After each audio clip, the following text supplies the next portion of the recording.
Radio Vivant, pour une psychanalyse populaire, l'émission de Guylaine Dubois et Lucas Bielli, produite et réalisée par FM+. Bonjour, bienvenue sur Radio Divan, en compagnie de Guylaine Dubois, psychanalyste à 7. Bonjour Lucas Bielli, psychanalyste à Montpellier. Alors Guylaine, aujourd'hui, vous n'êtes pas malade, mais nous allons écouter la chanson « Je suis malade » de Serge Lama. Je suis malade, complètement malade, comme quand ma mère sortait le soir et qu'elle me laissait seul avec mon désespoir. Je suis malade. Serge Lama est ce chanteur et parolier français né à Bordeaux en 1943. Cette chanson « Je suis malade » est née d'un chagrin d'amour insurmontable. Un jour que Serge Lama confie à Alice Donat ce désespoir, elle compose la mélodie et Serge Lama les paroles de la chanson. « Je suis malade » sort en face A d'un 45 tours, mais c'est la face B qui a le plus de succès, Les Petites Femmes de Pigalle. C'est à partir de 1976 que cette chanson, « Je suis malade », remporte un grand succès public, chantée par Serge Lama a cappella à l'Olympia.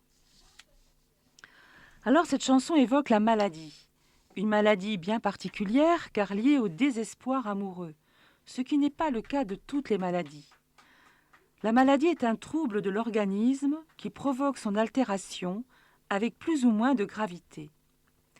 Ce qui m'intéresse dans cette chanson, c'est le lien que Serge Lama fait entre le fait d'être malade et le désespoir éprouvé lorsque sa mère le laissait seul. Il chante « Je suis malade, complètement malade, comme quand ma mère sortait le soir et qu'elle me laissait seule avec mon désespoir. » Et vous savez, Lucas, combien en analyse, les retours, les souvenirs de la petite enfance et le lien avec la mère sont précieux. Ces réminiscences d'émotions de la petite enfance sont riches d'enseignements pour comprendre ce que nous répétons de la souffrance ressentie. Le petit Serge, laissé seul par sa mère, qui sortait le soir, ne pouvait sûrement pas verbaliser cette souffrance, parce que les mots lui manquaient, tout simplement. Mais les émotions, elles, sont toujours là, bien présentes, réactualisées au fil de la vie, dans des conditions qui peuvent être considérées comme semblables émotionnellement. Et le cabinet de l'analyste est le lieu où l'adulte revit ses émotions d'enfant et les relie avec ce qu'il vit au présent. Dire que la maladie est en lien avec le psychisme signifie que la maladie apparaît à une période de notre histoire de vie où nous sommes plus fragiles, moins enclins à affronter les difficultés.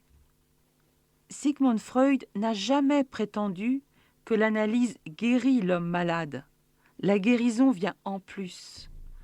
L'élimination des symptômes de souffrance n'est pas recherchée comme but particulier, mais à la condition d'une conduite rigoureuse de l'analyse, elle se donne, pour ainsi dire, comme bénéfice annexe.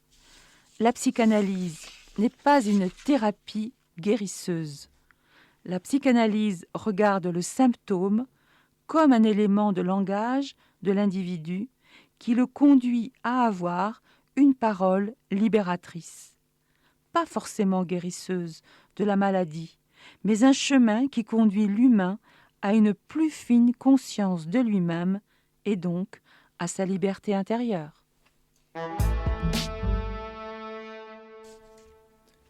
De retour sur Radio Divan, merci Guylaine pour cette belle analyse en tout cas de ce que Serge a pu ressentir, éprouver et pourquoi est-ce qu'il a cherché à nous parler de ce cri du cœur, comme il pousse sa voix pour dire qu'il est malade, que ça lui rappelle ce désespoir, la maman qui part, cette espèce de, de premier déchirement qu'a le petit enfant, qui ne peut pas le verbaliser au départ, mais qui reste gravé dans sa chair en tout cas. C'était vraiment poignant, merci beaucoup. On se voit la semaine prochaine alors. À la semaine prochaine Guylaine. Au revoir. Au revoir.